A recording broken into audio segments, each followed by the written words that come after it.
আসিয়া। আহা,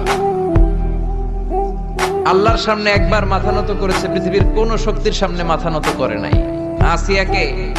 আসিয়া এবং ফেরাউনের ফিনান্স মিনিস্টার, অর্থমন্ত্রীর বিবি লুকিয়ে কালিমা পড়েছে, সাইয়েদনা মুসা আলাইহিস সালামের উপর ঈমান এনেছে। ফেরাউন শুনে দুইজনকে ডেকে নিয়ে আসলো। অর্থমন্ত্রীর বউয়ের সাথে দুধের বাচ্চা, বলল দুইজন নাকি ঈমান এনেছো লুকিয়ে লুকিয়ে, এক আল্লাহরে ছাড়ো, আমি ফেরাউনরে সেজদা দাও। এরা বলল জীবন যাবে কিন্তু ঈমান যাবে না, জীবন দিব কিন্তু ঈমান দিব। প্রথমে ধরলো অর্থমন্ত্রীর বউকে, তাড়াতাড়ি আমার পায়ে সেজদায় লুটিয়ে পড়ো। সে বলে না, জীবন যাবে ঈমান যাবে না। বলল তাই নাকি, দেখি তোমার ঈমানের কত পাওয়ার। জল্লাদরে বলল কড়াইয়ের ভেতরে আগুন গরম করো, তৈল গরম করো, দুধের বাচ্চাটারে টেনে নিয়ে তেলের মধ্যে ছেড়ে দাও। কল্পনা করতে পারেন?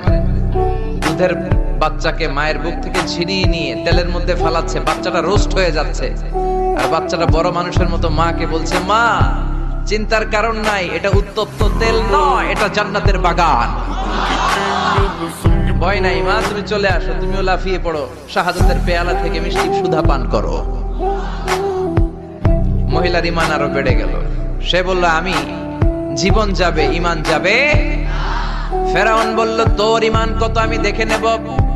এই মহিলাটাকেও উত্তপ্ত তেলের মধ্যে ছেড়ে দেয়। বাকি রইল ফেরাউনের বউ আসিয়া। আসিয়ারে ফেরাউন বলল, আসিয়া এক আল্লাহর ইবাদত ছাড়ো, আমারে সেজদা দাও। আসিয়ারও এক কথা, জীবন দিব ঈমান দিব। ফেরাউন বলে আসিয়া তোরে উলঙ্গ করব, বউ হয়েছিস, আই ডোন্ট কেয়ার। হাজার হাজার মানুষের সামনে নিজের বউকে উলঙ্গ করলো। তক্তার মধ্যে উলঙ্গ বউকে শুইয়ে হাতের মধ্যে পেরেক ঢুকালো, পায়ের মধ্যে পেরেক ঢুকালো। এক একটা পেরেক ঢুকায় তক্তার মধ্যে ছিদ্র হয়ে ঢুকে আর ফিনকি দিয়ে রক্ত বের হয়। আসিয়া চিৎকার মারে। ফেরাউন বলে তাড়াতাড়ি আসিয়ারে তেলের মধ্যে ফেল। আল্লাহ বললেন জিব্রাইল যা, জান্নাতটা তুলে নিয়ে আসিয়ার চোখের সামনে ধর। আমার আসিয়া জান্নাত দেখে দেখে যেন আমার কাছে আসে।